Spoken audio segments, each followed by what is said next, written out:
इंदिरा गांधी भारत की प्रथम महिला प्रधानमंत्री। इनके बाद कोई दूसरी महिला प्रधानमंत्री अभी तक बनी ही नहीं है।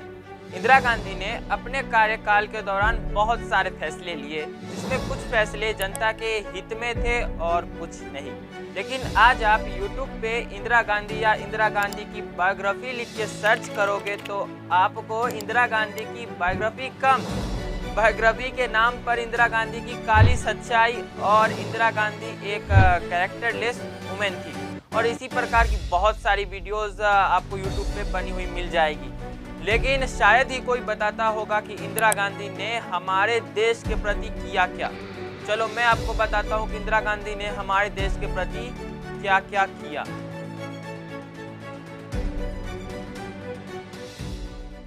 14 जुलाई साल 1969 इंदिरा गांधी की सरकार ने 14 प्राइवेट बैंकों का राष्ट्रीयकरण कर दिया, यानी कि 14 प्राइवेट बैंकों को सरकारी बैंक बना दिया, जिनमें Punjab national bank, bank of India, bank of Baroda और सेंट्रल बैंक ऑफ इंडिया इत्यादि बैंक शामिल थे। इंदिरा गांधी के इस फैसले ने भारत के आम नागरिकों का दिल जीत लिया।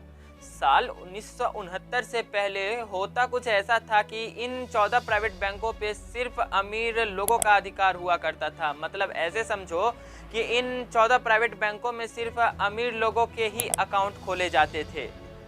समाज के मिडिल क्लास और गरीब लोग इन बैंकों में जाने से डरते थे, क्योंकि ये बैंक सिर्फ समाज में रह रहे अमीर लोगों के लिए ही काम करती थी, सिर्फ उनकी ही हेल्प किया करती थी। लेकिन हमारी प्रधानमंत्री इंदिरा गांधी चाहती थी कि ये 14 बैंकों का लाभ जो है भारत का हर एक आम आदमी उठाए। इसलिए इंदिरा गांधी ने 19 जुलाई साल 1969 को इन बैंकों का राष्ट्रीयकरण कर दिया। अगर इंदिरा गांधी ने इन बैंकों का राष्ट्रीयकरण न किया होता तो आज हम बैंकों द्वारा दी जाने वाली कई प्रकार की बैंकिंग सुविधाएं व सरकार द्वारा दी जाने वाली सरकारी योजनाएं जैसे प्रधानमंत्री मुद्रा योजना, प्रधानमंत्री सुरक्षा बीमा योजना व प्रधानमंत्री जनधन योजना का लाभ उठा पाते। साल 1971 जब इंदिरा गांधी ने पाकिस्तान के 2 टुकड़े करके पाकिस्तान को उसकी नानी याद दिलाई थी। साल 1971 से पहले बांग्लादेश पाकिस्तान का हिस्सा हुआ करता था, जिसे पूर्वी पाकिस्तान के नाम से जाना जाता था।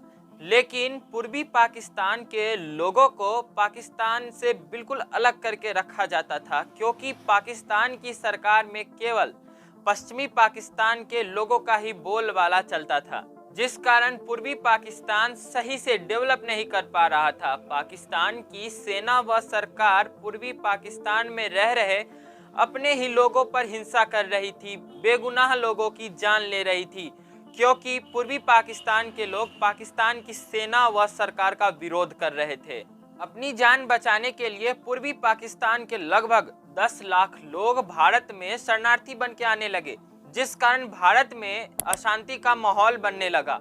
इस मुद्दे को लेकर इंदिरा गांधी ने अमेरिका से हेल्प मांगी तो अमेरिका ने मदद करने से साफ साफ इनकार कर दिया।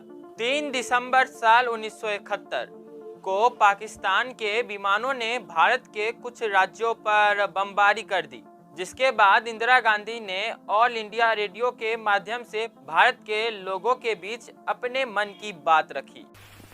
आप सबको मालूम है कि पिछली मार्च से हम इस कोशिश में थे कि किसी न किसी तरह बांग्लादेश में शांति के रास्ते से वहाँ के प्रश्न सुलझाए जा सके और वहाँ की जनता पर जो अत्याचार हैं वो रुके, जिसमें शांति से वो लोग रह सकें और शांति से भारत की जनता भी रह सके, और जो शरणार्थी हमारे देश में आए हैं वो वापस वहाँ पे जा सके। इंदिरा गांधी ने भारत के सैनिकों को पाकिस्तान पे आक्रमण करने का आदेश दे दिया, जिसके बाद भारत और पाकिस्तान के बीच युद्ध हुआ।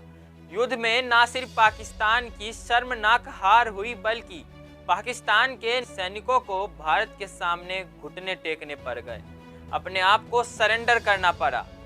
इस तरह इंदिरा गांधी ने पाकिस्तान के 2 टुकड़े कर कर पाकिस्तान को उसकी औकात दिखा दी। 18 मई साल 1974 भारत ने इंदिरा गांधी के नेतृत्व में राजस्थान के पोखरण में परमाणु बम का सफलतापूर्वक परीक्षण किया। इस परीक्षण को करने में भारत को कई प्रकार की समस्याओं का सामना करना पड़ा था। भारत ने PTBT नाम के एक समझौते पर हस्ताक्षर किए हुए थे, जिसके तहत कोई भी देश वातावरण में यानी कि आसमान में, समुद्र में परमाणु बम का परीक्षण नहीं कर सकता था। तब भारत ने परमाणु बम का परीक्षण जमीन के अंदर करने का निर्णय लिया और ये परीक्षण सफल भी रहा।